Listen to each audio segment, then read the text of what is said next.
Books are rad. Rad is in radical. Rad is in AWE. Awesome. What's up, everyone, and welcome to the Fervent Four. Did you know that only 4% of businesses ever cross the annual $1 million revenue mark?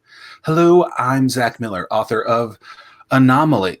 And with me today, I have my co-host, Tim Ryan. Whew. That's not Tim. That's my book. Lead man at startwheel.org. Thank you so much for joining us. The Fervent Four is a weekly show every Thursday at 11 a.m. dedicated to sharing insights into growing a world-class business, no matter the climate. Alesha Brown is the CEO of Fruition Publishing. Hi, guys. Alesha, what is happening? What isn't happening? What isn't happening?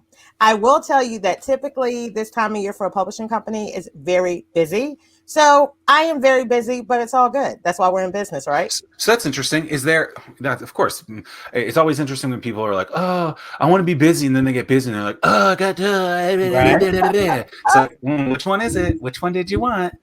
So that's interesting. I wasn't going to lead with this question, but I will now. So is there like a popular time of year for books to come out? Well, they're seasonal. And yes, there's certain times of year where it's very important for books to come out. A lot of people want to catch certain holidays. So, you got the holiday season coming up, but you also have the brand new year coming up.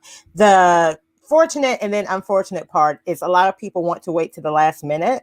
So they'll come in like maybe October and you want a book ready for Christmas. That's not the timing. Because for that book to really be marketed properly and introduced to your audience, you have to have everything done way before October. So if you want it out in Christmas, October's not the time to come to someone to help you write it. Maybe for the new year, not so much for Christmas and Thanksgiving.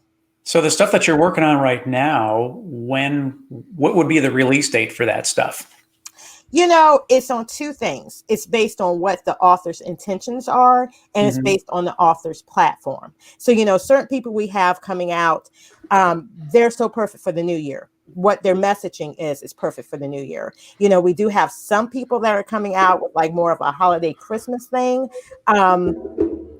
I won't say we always advise it based on the timing, but if you have enough of a large market that already follows you and things like that, and you may have some special ways that you're going to use that book or potential for Christmas, there are times that we'll bend the rules and say, yeah, we'll go ahead and release that. And it will look like a short release to the public. But then again, there's a lot that have been going on behind the scenes with your email list, with your following, with things like that.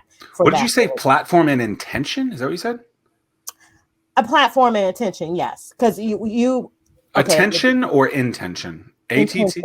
Intention. Intention. Yes, sir. Yes, sir. So that's fascinating in the sense of you're planning for release several months ahead of when it will actually take place. What guidance are you giving to the people that you're working with right now as they plan for what the landscape may look like? No one really seems to know. Right. Chances are we'll have a new president in office if everything goes according to plan. COVID, who knows what's going to happen with a potential second wave. So how do you work with folks to have them plan for the unknown? Well, one thing that is true in the pandemic, which is true at all times, is the fact that you need to understand what this book really is supposed to do and what it's not. So many people make the mistake of you think, once I have the book ready, once I have it out there, everything is going to happen. I'm very honest with clients and prospective clients and say, the book is the low-hanging fruit. That is the low-hanging fruit. It's the platform that creates wealth, not the book. How you position the book is important. How you position yourself as the expert and author of that book is important, but it's the entire platform. So with the pandemic, with all of these, political changes and things of that nature, the book is great. Planning several months before you release the book is vital. But more important is the platform itself. We have some people that, based on the information they had in that book, where's your course? Is there a course that should accompany that? Maybe your beta course goes out first. Definitely, do you have an email list? Do you nurture your email list? What information does your platform actually provide. If you don't have a platform while we're working on the book, you need to be looking at platform creation. All right, you got me. Oh, You got me. yes, Mr. Miller. Watch But I know out. there's a question. Watch out. Okay. Well, I always just think that it's imperative for the viewers of the Fervent Four show, for Timothy, Ryan, and Zachariah, that's not my name, Zach Miller, to really make it clear and abundant. I don't know why I said abundant there, but it's because I wanted to. Clear to really define some of these words. Okay, so intention, let's define that, and then let's define platform, so that as you're talking about this, people can really understand what that means. Absolutely. You know, I have so many people that will say they're going to write a book. They have a message. They want to share it with everyone, which we know that's not the case.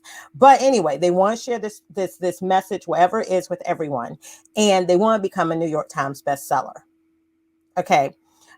They have no platform. We're saying, which is, by the way, harder to do than people think, because especially if you're self-publishing, that's almost a impossible thing to do. Yes.